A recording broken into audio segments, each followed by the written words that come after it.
दोस्तों, आज की कहानी में हम आपको बताएंगे कि एक बादशाह का इकलौता बेटा आखिर कैसे गधा बन गया। वो ऐसा कौन सा गुनाह करता था जिसकी सजा में अल्लाह ताला ने इसे गधा बना दिया। तो चलिए वीडियो को स्टार्ट करते हैं। बहुत समय पहले एक शक्तिशाली राजा का इकलौता बेटा था, लेकिन जहां राजा एक समझदार और दयालु शासक था, वहीं उसका बेटा अय्याश, उसका दिल हर समय शैतानी इच्छाओं में उलझा रहता और वह पापों में इतना डूब चुका था कि शर्म और हया का एहसास ही खत्म हो चुका था। शहजादे की यह आदत थी कि वह हर रात गांव से एक नई लड़की या लड़के को जबरदस्ती महल में लाता और अपनी हवस का शिकार बनाता। जो भी उसके आदेश को ठुकराता, उसे वह सबके सामने मरवा देता। पूरे गांव में दहशत का माहौल था। किसी पिता को अपनी बेटी की चिंता थी तो कोई माँ अपने बेटे को छुपा रही थी। जवान लड़कियां घरों में कैद थीं और जो बेबस मजदूर अपने बच्चों के साथ भागने की कोशिश करते, उनके पूरे परिवार को जिंदा जला दिया जाता।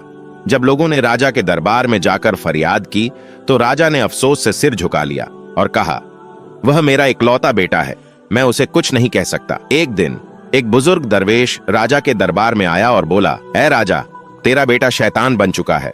अगर तूने इसे नहीं रोका तो यह अल्लाह के गजब में आएगा। लेकिन शहजादे ने उसकी बातें सुनकर ठाका लगाया और घमंड से कहा, बूढ़े, मेरे पास ताकत है, दौलत है, मेरी सल्तनत में जो चाहूं कर सकता हूं, मुझे कोई नहीं रोक सकता। और फिर आया वो मनहूस दिन। उसी रात शहजादा पहले से भी ज्यादा शराब के नशे में डूबा हुआ था। उसने सैनिकों को हुक्म दिया, गांव की सबसे खूबसूरत लड़की को पकड़ कर लाओ। सैनिक दौड़ कर गए और एक मासूम लड़की को उसके माँ बाप के सामने घसीटते हुए ले आए। उसके माँ बाप चीखते चिल्लाते रहे, मगर किसी ने रहम नहीं किया। लड़की को महल के उस कमरे में ले जाया गया जहां पहले भी न जाने कितनी मासूमों की इज्जत लूटी जा चुकी थी। लेकिन जैसे ही शहजादा दरवाजा बंद करके आगे बढ़ा, अचानक जोरदार बिजली कड़की और महल थरथराने लगा। शहजादे की आंखों के सामने सब कुछ घूमने लगा। उसे लगा जैसे उसके शरीर में आग लग गई हो।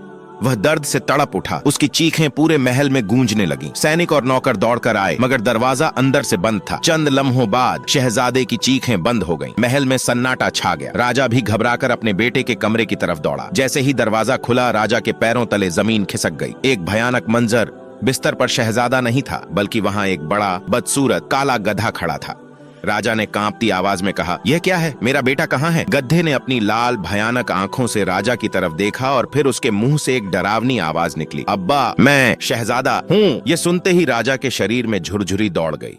उसने गधे की आंखों में देखा जो आंसुओं से भरी थीं। वह जमीन पर गिरकर रोने लगा, मगर अब उसके आंसू किसी काम के नहीं थे। महल में हर कोई सहमा हुआ था। कुछ सैनिक डर के मारे भाग गए तो कुछ कांपने लगे। राजा को यकीन नहीं आ रहा था कि उसका इकलौता बेटा, जो कल तक शाही ठाट बाट में रहता था, आज एक बदसूरत गधे की शक्ल में खड़ा था। वह शहजादा, जो अब एक गधा बन चुका था, महल से बाहर भागा, लेकिन उसके कदम लड़खड़ा गए।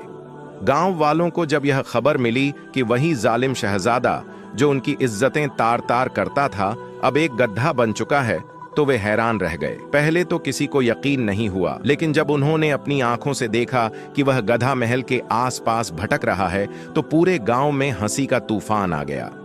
जो लोग कल तक उससे डरते थे, आज उसका मजाक उड़ा रहे थे। बच्चे उसके पीछे भागते, कोई पत्थर मारता तो कोई कहता, देखो, हमारा जालिम शहजादा, जो इंसान होकर भी जानवर था, आज सच में जानवर बन गया। यह सब देखकर राजा को इतनी शर्मिंदगी महसूस हुई कि उसने अपना ताज उतार कर जमीन पर फेंक दिया, अपने कपड़े फाड़ दिए और चुपचाप महल से निकल गया। वह अपना तख्त, अपनी सल्तनत, सब कुछ छोड़कर कहीं जंगलों में खो गया। अंत में वह शहजादा, जो कभी सोने के तख्त पर बैठता था, अब गलियों में भटक रहा था। अगर उसे भूख लगती तो लोग गंदे पानी के बर्तन उस पर पलट देते।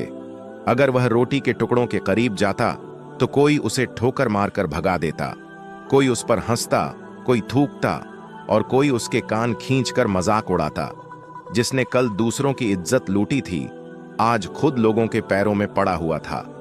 कहते हैं वह गधा सालों तक यूं ही भटकता रहा और फिर एक दिन जंगल में कहीं गुम हो गया। लोगों ने आखिरी बार उसे एक सुनसान रास्ते पर जाते देखा। उसकी आंखों में वही घमंड था, मगर अब वह घमंड सिर्फ बेबस आंसू में बदल चुका था। दोस्तों, हर कहानी एक नया पैगाम लाती है। आपकी एक लाइक और एक सब्सक्राइब हमें नए किस्से सुनाने का हौसला देती है। अगर आपको ये कहानी पसंद आई हो तो हमें सपोर्ट करें और ऐसे खूबसूरत कहानियाँ देखने के लिए हमारे साथ जुड़े रहें।